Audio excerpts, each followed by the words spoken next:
আমাদের আলোচনার বিষয় মুহাম্মদুর রাসূলুল্লাহর উম্মত কারা।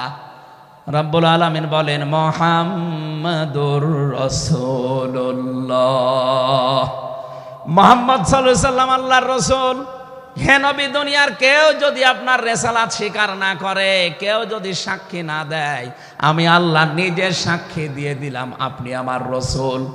সুতরাং এই বাংলার জমিনে কেউ যদি নবীর আদর্শ না মানে, বিশ্ব নবীর কোনো ক্ষতি হবে না, আল্লাহরও কোনো লস নেই। যত ক্ষতি আমাদের। কথা বলে না কেন? কোরআনের চোখ লাগিয়ে দেখতে পাচ্ছি এদেশে হাজারো মানুষ জাহান্নামে দৌড়াচ্ছে। কারণ নবী মুহাম্মদুর রাসূলুল্লাহ বাদ দিয়ে পৃথিবীতে যদি অন্য কাউকে কিয়ামত পর্যন্ত কেউ আদর্শ মেনে চলে, কোরআনের কসম দিয়ে বলছি মাস্ট বি লোকটা জাহান্নামী। এজন্য এরকম আচরণে যারা আছেন, বুঝে হোক না বুঝে হোক, আল্লাহ রাব্বুল আলামিনের পরিচয় দেওয়ার আগে আমার আল্লাহ রাসূলের পরিচয় আমাদের কাছে দিয়েছেন। রাব্বুল আলামিন বলেন কুল হুয়াল্লাহু আহাদ আল্লাহুস সামাদ লাম ইয়ালিদ ওয়া লাম ইউলাদ ওয়া লাম ইয়াকুল লাহু কুফুয়ান আহাদ। এখানে আল্লাহর একাত্মবাদের শিক্ষা দেওয়া হচ্ছে। আল্লাহ পাক বলেন হে নবী আপনি বলুন, অথচ শোনানো হচ্ছে যার কথা, তার কথা তো আগে বলার দরকার ছিল। এখানে আগে রিসালাতের ঘোষণাটা দেওয়া হয়েছে, কুল হে নবী আপনি বলুন। ও বাংলার মুসলমানেরা, ফেরাউনের জীবনী পড়ে আমি দেখেছি সে কিন্তু আল্লাহর একাত্মবাদের ঘোষণা দিয়েছিল, কিন্তু রিসালাতের ঘোষণা দেয়নি, এজন্য লোকটা ঈমান পায়নি। বাংলাদেশে বহু মানুষকে আমরা দেখতে পাচ্ছি আল্লাহর কথা বললেও বলেন আমরা কি নামাজ পড়ি না, রোজা রাখি না, আমি কি হজ করি না, দান সাদকা করি না। এগুলো সব আল্লাহর বিধান। এগুলোর পাশাপাশি আল্লাহর প্রেরিত পুরুষ যিনি আমাদের এই জামানায়, আল্লাহর প্রেরিত পুরুষ যিনি কিয়ামত পর্যন্ত, তার নাম মুহাম্মাদুর রাসূলুল্লাহ। জ্ঞানী মানুষ যারা বসে আছেন এক কথায় তারা বুঝবেন আমি জানি। আজ বিশ্ব নবীর আদর্শ বাদ দিয়ে আপনি কার আদর্শ মানেন আপনার বিবেকের কাছে প্রশ্ন করেন। এটা রাজনীতি মনে করে কেউ যদি চলে যান আপনার কপালে আগুন লাগবে, আপনারও মরণ হবে ফেরাউনের মতো। আল্লাহকে মেনেছিল কিন্তু রিসালাত মানে নাই। এদেশে আজ অনেকেই আল্লাহর কথা বললে নামাজ পড়ে, রোজা রাখে, হজ করে আসে, দান সাদকা করে। আরে ভাই এগুলো সবই আল্লাহর বিধান। আপনি আল্লাহকে মানেন, কিন্তু তার প্রেরিত পুরুষ এই জামানায় যিনি কিয়ামত পর্যন্ত, তার নাম মুহাম্মাদুর। আবার জোরে বলেন মুহাম্মাদুর রাসূলুল্লাহ। এতক্ষণ পর্যন্ত যা বললাম আমি আশা করছি আপনি বুঝেছেন। বিশ্ব নবী বাদ দিয়ে অন্য কারো আদর্শ এই জমিনে মানা যাবে না। মানলে আপনি বুঝে মানেন, আর না বুঝে মানেন আপনি জাহান্নামী। এখন যদি মুসা আলাইহিস সালাম আসে দুনিয়ায়, যদি ঈসা নবী এখন আসে, আর আমরা কেউ যদি আল্লাহর নবী মুহাম্মদুর রাসূলুল্লাহকে বাদ দিয়ে ঈসা নবী, মুসা নবীকেও মেনে চলি, নিছক আপনি জাহান্নামী। এটা রেকর্ড হচ্ছে, সারা দুনিয়ায় যাবে। সূরা আলে ইমরানের ৮০ নম্বর আয়াত। অন্য ধর্মে যারা আছেন, ইহুদি, খ্রিস্টান, আহলে কিতাব যারা দাবি করেন, এমনকি এই মুশরিকদের ভেতরেও যারা, বৌদ্ধদের ভেতরে যারা অমুসলিম, তাদেরকে বলছি আপনারা ভুল পথে আছেন। আপনারা যাদেরকে নবী নাম বলে চলেন, যিশু বলেন, ঈসা আলাইহিস সালামকে, মুসা আলাইহিস সালামকে আপনারা যোসেফ বলে ডাকেন। আপনাদের ওই সমস্ত নবীগুলো তাওরাতে, ইনজিলে অলরেডি ঘোষণা দিয়েই গেছে যে আমাদের পরে একজন শেষ নবী আসবে, তার নাম মুহাম্মাদুর রাসূলুল্লাহ বা আহমদ। তাকে যদি তোমরা জীবদ্দশায় পেয়ে যাও, পৃথিবীর সব কিছু ছেড়ে দিয়ে তার আদর্শটা গ্রহণ করবা, নয়তো পথভ্রান্ত হয়ে, পথভ্রষ্ট হয়ে জাহান্নামে যাওয়া লাগবে।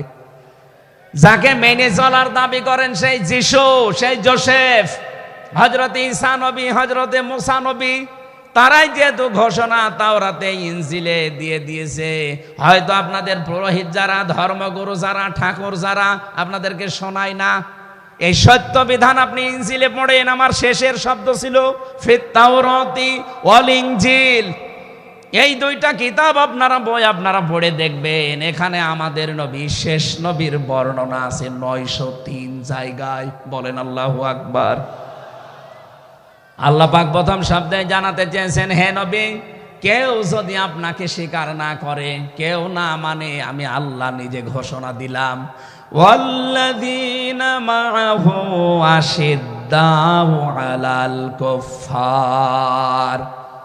আপনার সঙ্গে সাথে যারা হবে, আপনার সাথে যারা থাকবে, আপনার উম্মত বলে যারা কিয়ামত পর্যন্ত দাবি করবে, তাদের ভেতরে এই গুণগুলো মাস্ট বি পাওয়া যাবে। যশোরবাসী, এবার আপনাদের জন্য আপনি মিলান তো এই আয়াতটা নিজের জীবনে আছে কিনা। ওয়াল্লাযীনা, আর যারা, মাআহু, আপনার সঙ্গে থাকবে, আশিদ্দাউ আলাল কুফফার, তারা কাফেরদের প্রতি বজ্রকণ্ঠ হবে।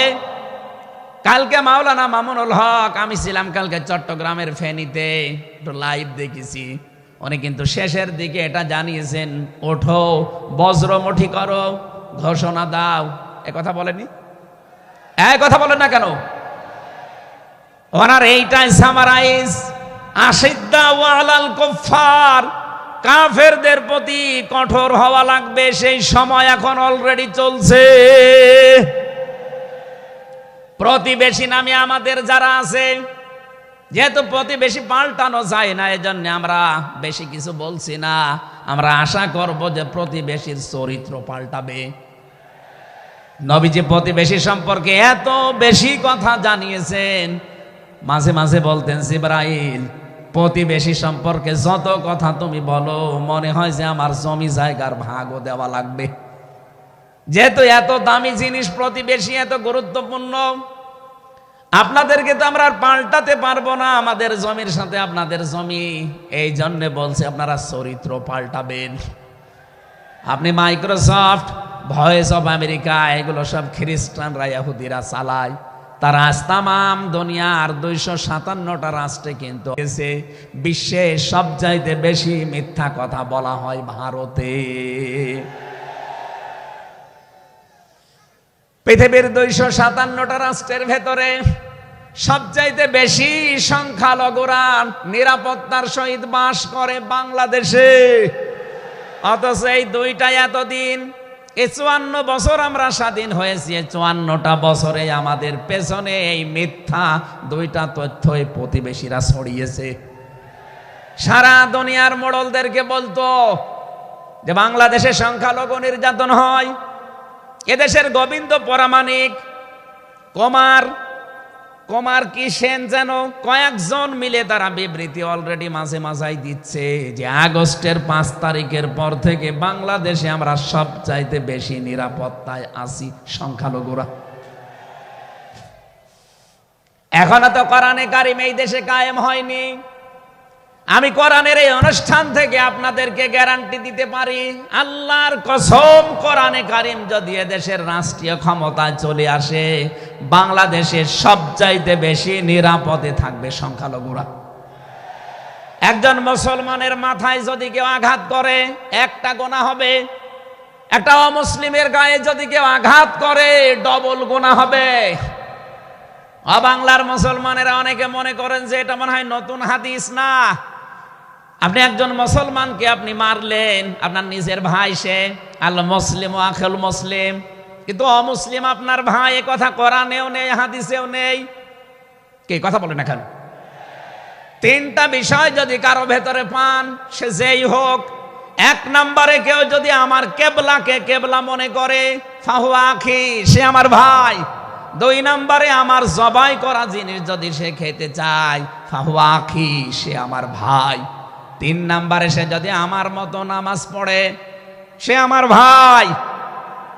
সুতরাং এই 3টা বিষয় সামনে রেখে আমরা এই দেশে যারা আছি, মতের হয়তো মিল নেই, দলের হয়তো নামের মিল নেই, কিন্তু এই তিনটা বিষয় যারা মানবেন, আমার মতো নামাজ পড়বেন, আমার কাবাকে কাবা মনে করবেন, আমার জবাইকে তো ব্যস্ত আপনিও খাবেন, এটা যেই হোক এই দেশে আমরা সবাই তাকে ভাই ভাই ভাই মনে করি। কথা বলেন ঠিক কিনা? এই তিনটার বাইরে যারা আছেন তারা তো আর আমার ভাই না। তাদের সম্পর্কে কি? তারা আমার এই দেশের আমানাত। এক নম্বরে এই সংখ্যালঘু যারা আছে, হিন্দু হোক, খ্রিস্টান হোক, বৌদ্ধ হোক, মুশরিক হোক, যাই হোক, যারা আছে তাদের ওপর যদি আপনি অত্যাচার করেন, তাদের মন্দির ভাঙেন, তাদের দেবতাকে গালি দেন, তাদের মাথায় বাড়ি দেন, চাঁদাবাজি করেন, এক নম্বরে জুলুমের গুনাহ হবে, দুই নম্বরে আমানতের খেয়ানতের গুনাহ হবে। এই জন্য আমরা সাবধান থাকি। আগস্টের 5 তারিখের পরে আমরা অনেকের চরিত্র একটু ওলট পালট দেখতে পাচ্ছি। আশা করছি আপনি থামবেন, নয়তো কিন্তু বদনাম হয়ে যাচ্ছে। আপনি গোয়েন্দা বিভাগের খোঁজ রাখেন, তারা কিন্তু সব নখদর্পণে রেখেছে, কে কি করছে এটা সব তারা দেখছে। এই জন্য আমরা এমন কোনো আচরণ না করি আপনার নিজের ভুলের কারণে নিজের পায়ে আবার কোড়াল লেগে যায়। তারা সব দেখতে পাচ্ছে এই 4.5 মাসে কারা মানবতার জন্য কাজ করে, কারা দেশের জন্য কাজ করে, কারা এই 2780 জন মানুষ হাসপাতালের বেডে কাতরাচ্ছে, এদের কাছে কারা গেছে সব খোঁজ তাদের কাছে আছে। 2732 জন মানুষ হত্যা হয়েছে একজনের নির্দেশে। এতগুলো শহীদ পরিবারের পাশে কারা কারা দাঁড়াচ্ছে সব তাদের কিন্তু ডকুমেন্ট আছে। এই জন্য আপনি মনে করছেন আমি ডুবে ডুবে জল খাবো, ঘোলা পানিতে মাছ শিকার করব, কেউ কিছু টের পাবে না, কখনো না। সব তাদের আয়ত্তের ভেতরে আছে। এই জন্য এমন কাজ করা দরকার আমাদের, আগামীতে যেন শুধু ওই 14 দল বাদ দিয়ে আমরা যারা মজলুম আছি এই মানুষগুলো যেন রাষ্ট্রের দায়িত্ব পায়, আর কোরআন আর হাদিস দিয়ে বাংলাদেশের 56,000 বর্গ মাইল। আমার ভাইরা, এবার আমি মূল কথায় যাচ্ছি। মুহাম্মদ রাসূলুল্লাহর উম্মত হতে হলে আমাদেরকে বজ্রমুষ্টি হওয়া লাগবে, ঐক্যবদ্ধ হওয়া লাগবে। যারা নবীর উম্মত, কাফের যারা, তাদের বিরুদ্ধে। আমি কাফেরের পরিচয় সে প্রথমে দিয়েছি। যে মানুষগুলো কোরআনে কারিমে বাধা দেয়, কোরআনের শিক্ষায়, কোরআনের প্রচারে, কোরআনের প্রসারে, কোরআন কায়েমে যারাই বাংলাদেশে বাধা দেবে তার নাম আব্দুল আলিম হতে পারে, কে কাফের। এদের বিরুদ্ধে কঠোর হওয়া লাগবে আপনাকে। আমি আবার বোঝার জন্য বলছি, নাম হয়তো আপনার আল্লাহর নাম আপনি নিয়েছেন আব্দুল আলিম, আব্দুল খালেক, কিন্তু আপনার কাজ যদি কোরআন প্রচারে বাধা দেওয়া হয়, ডাইরেক্ট ইনডাইরেক্ট, অবশ্যই আপনি বুঝতে পেরেছেন আমি কি বলছি। আপনি কিন্তু আর সাধারণ মানুষ নেই, আপনি মুনাফিকও নেই, আপনি মুসলমানও নেই, আপনি কাফের হয়ে গেছেন। আল্লাহ আমাদের হেফাজত করুন, বলেন আমিন।